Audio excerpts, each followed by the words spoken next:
Have you ever been with people, maybe at work or a party or even a casual conversation, and felt completely disconnected? Like you're going through the motions of being social, but inside you're isolated. You're technically with people, but the connection, it's not there. And you go home wondering, what is wrong with me? Why does it always feel like I'm on the outside looking in? And if that sounds familiar, I want you to know you're not crazy, and you're definitely not the only one who feels that way. This kind of disconnection is a core trauma symptom. It's not your fault that you were wounded in this way, and there's a lot you can do to heal it.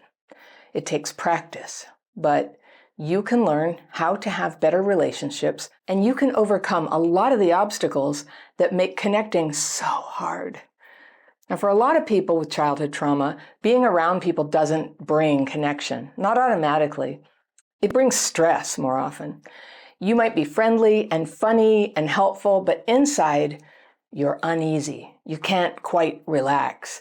You feel like there's something you're supposed to be doing, but you're not doing it, and you don't quite know what it is. You're preoccupied with what other people might be thinking. You're trying to manage how you're coming across. You're playing a role. And it's exhausting. You may have learned as a kid that people can't be trusted, that if you show your true self, you'll be judged, that you'll be rejected, punished. So you learn to hold back, to be agreeable, to be normal, to be appropriate, to say what you thought people wanted to hear. And that habit doesn't disappear just because you're grown. If anything, it gets more automatic. You don't even realize you're doing it. And now, when you're with other people, part of you is still holding back. You want closeness, but you're braced for disappointment. You want to be seen, but you're afraid of being exposed, You want to let people in, but so many times there's this risk it will overwhelm you. They'll expect too much. It will get too stressful. And you fear on a deep level that one way or another, you'll ruin everything. Do you ever have that fear? I'm going to ruin everything. And I've done it before too, so it's not crazy to have that thought. So this is the solution that a lot of us used before we had anything better. We held people at arm's length. And this is what I call covert avoidance. You're not running away, but you're not letting anyone close either. You're there, but you're not available, not emotionally, not necessarily even paying attention. And this isn't a flaw, technically. It's a trauma-driven strategy that you might not even realize you're doing. And it kept you safe when you were small, but now it keeps you isolated. It makes connection feel impossible, even if people like you, even if they invite you, even if you're included. You may misread people. You might assume that they're annoyed even when they're not. You might feel rejected even when you're being included. You might interpret normal human behavior as a sign that you're not wanted. And you might feel like everyone else knows something that you don't, like there's an emotional language that you never learned. And often, it's not that you're imagining things, it's that you're seeing the world through the lens of the trauma that you lived through. You're reading every word, every gesture, every silence like it might hurt you. And your mind is always scanning, scanning, always preparing for rejection. Oh, there it is. This creates a loop. And you go into a social setting already stressed, like just going in the door. It's happening. It happened on the way there. It happened when you were getting ready to do it. It happened when you made the decision that you would participate. So you manage this by keeping your distance, emotionally. Physically you're there, but emotionally you're controlling dysregulation and anxiety by not really connecting. And people pick up on that and they back off a little bit. And you take that as proof that you don't belong. And then you leave feeling more alone than when you arrived.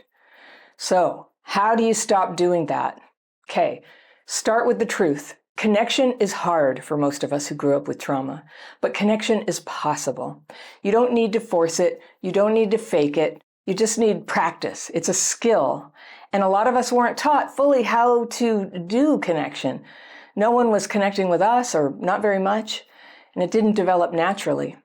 So it's like learning a new language, not overnight, but a little at a time, by participating, by trying, by showing up consistently. You don't have to become a different person. You just have to be persistent. So before you go into a social setting, take a few minutes to calm your body. You can breathe slowly. Remind yourself you don't have to perform. You don't have to be interesting.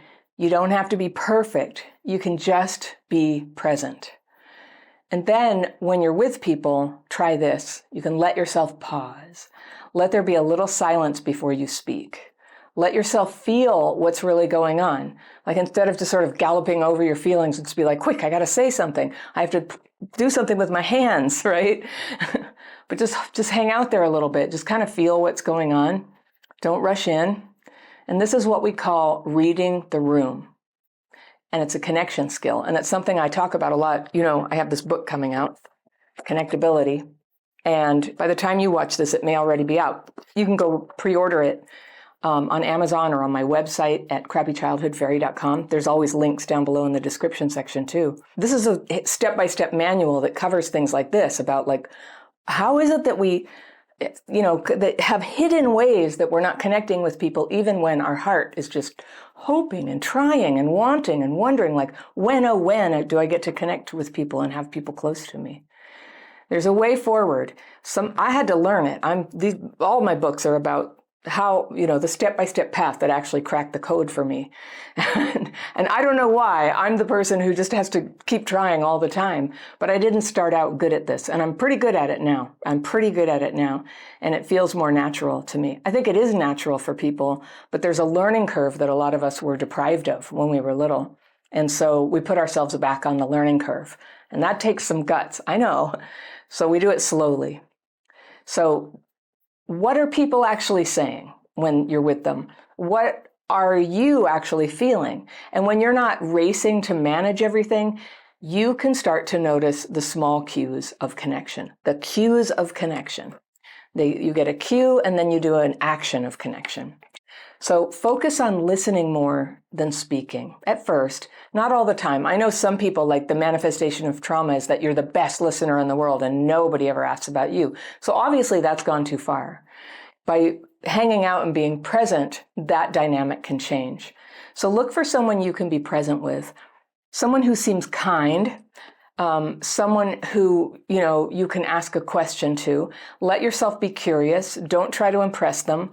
Don't try to game the system so that they do it back to you. If they do, they do, and you'll get that information because they do take an interest in you. And if they don't, that's also a data point for you, right? Not somebody who's very interested in others or, not us.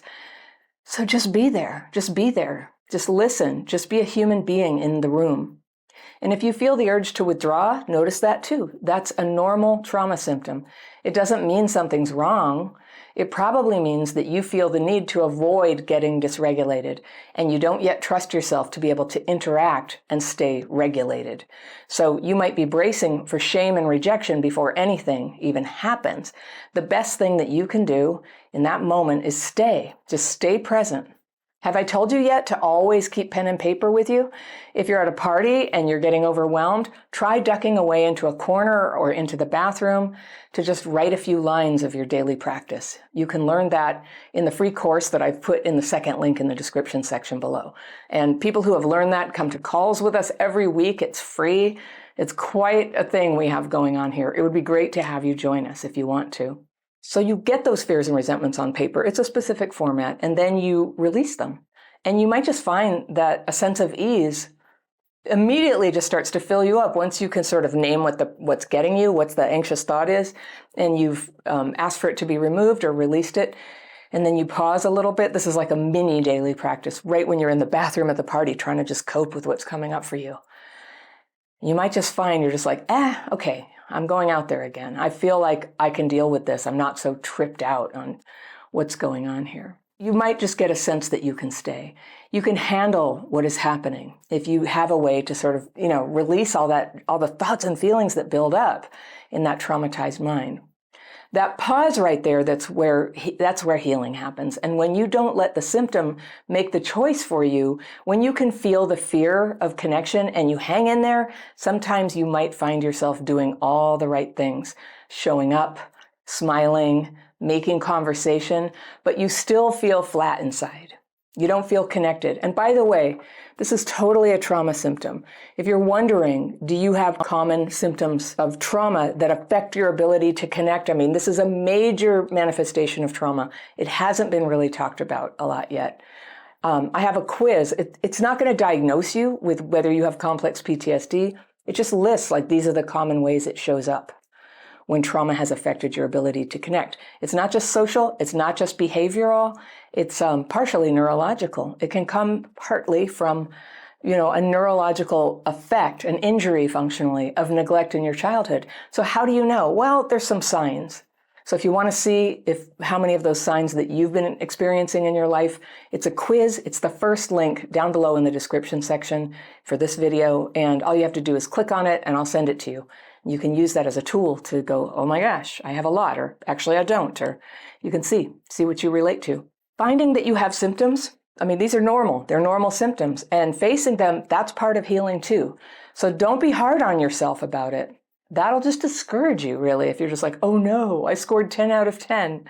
Don't get discouraged. It's really a relief when you know, like, okay, there's nothing wrong with me. I just have really normal wounds, normal signs that I was neglected or abused when I was a kid, and it's affected my ability to connect, and I can learn to do it, right? Real connection doesn't always feel magical anyway.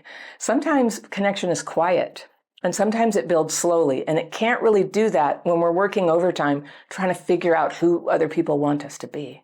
So connection isn't about doing it right. It's about showing up honestly. It's about letting someone see you, even if it's just for a few seconds. That's enough to start building real connection. One moment of truth, and then another. And that's how trust starts to grow. And when you feel alone around people, it doesn't mean you're defective. It means you've been hurt. And you haven't learned how to feel safe yet, but you can learn, and it gets easier the more you practice. You're not invisible. You're not too much. You're not the only one. You're a person with trauma symptoms, and these symptoms, they can be healed. You can become someone who feels at home in the world, someone who feels like yourself with other people, someone who connects, someone who belongs. So let yourself want that. It's okay to want that. It's normal. You should have it. I want you to have it. Let yourself want friends, want love, want closeness, want to laugh at stuff. There's nothing better than like laughing your ass off, with friends. So you deserve all that. There's no shame in wanting this. It's good, it's noble, and it's right for you to want people to be close to you. You may not know exactly how to form those relationships yet, but wanting it is the impetus. It's the fuel that's going to propel you through the lessons that you'll be learning. If you go ahead and let this learning happen and just let it in. I do want to learn to connect better. You might still say something awkward. I still always do. You might still feel misunderstood, and that's okay. Some of the best people are awkward and misunderstood, and that's part of it. It's not proof that you're failing. It's proof that you're learning. I had to learn all of this myself, by the way, and now I teach other people how I do it. And, I have a course and a book and quizzes and a lot of stuff going on. This is something I care very much about, and I know how painful it is to suffer with it. So don't wait until you feel perfectly healed to start connecting. You're not going to learn to connect except by trying. So you learn by doing, you heal by doing, and you'll grow into the kind of person who not only connects with others, but who trusts the process, who enjoys it, who can, rest in connection. Think of that. Everybody sitting around, relaxed, talking. Yeah, it's not a fantasy. That's the future that you can build.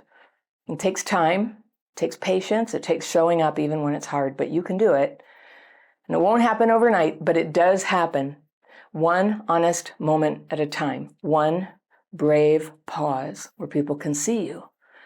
One connection. That's how it starts. You're doing just fine, so keep going. If you like this topic, I've got a video that builds on it right over here, and I will see you very soon. Today, what's happening is your own behavior.